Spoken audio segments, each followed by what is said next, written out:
sabaw. Nasabaw tayong isda. Kumuha ako ng daon ng sampalok sa labas, yung talbos, yan.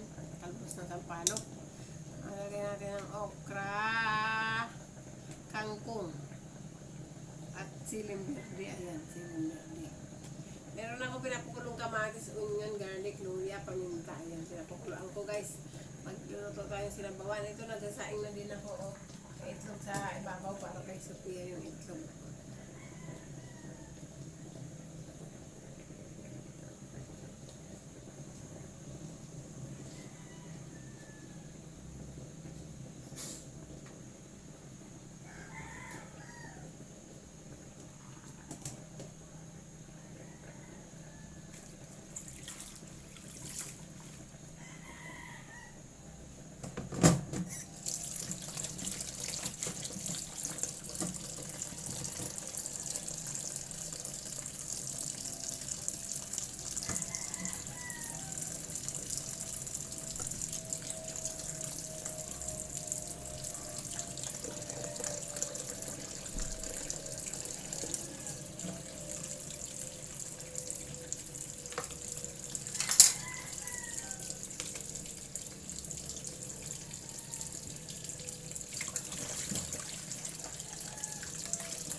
Yun guys, lalagay natin itong kalahating kilong yellow pin. Kalahating kilong yellow pin. Ayan, oh. Yung ulo ng yellow pin. Apat na hiwa lang guys, malalaki oh. Hiwa ko lang, apat na hiwa. May tira bukas ang gusto. Tanghalian ko. Nito na lang.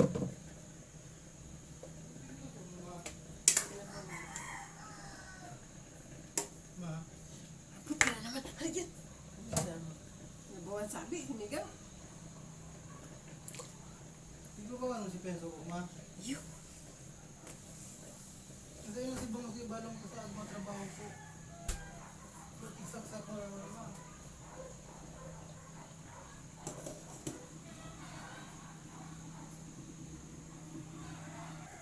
Sinabay ko na pala yung daon ng sampalok kay sa isda guys para lumabas yung lasa ng asin. Ayan. Mamaya lalagay natin yung kangkong at okra. Paasim ko kamatis at daon sampalok.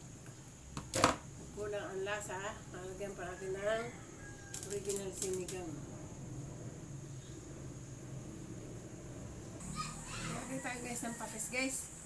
Okra. Sili.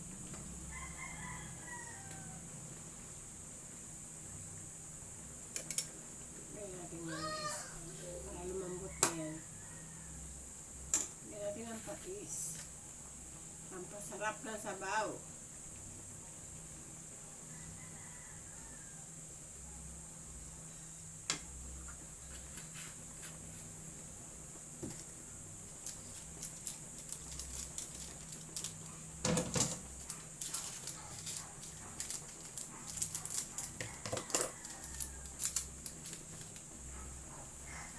Ito ng magic sarap kaunti.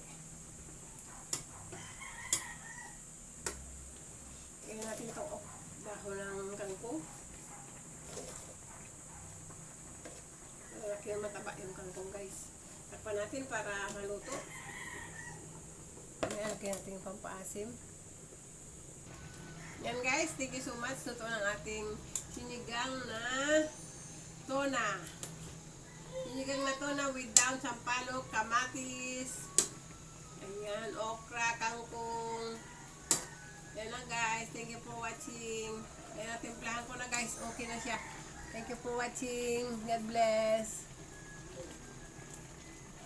Ayan, luto na din yung sinaing natin na may sinapaw na itlog sa babaw para kay Pia.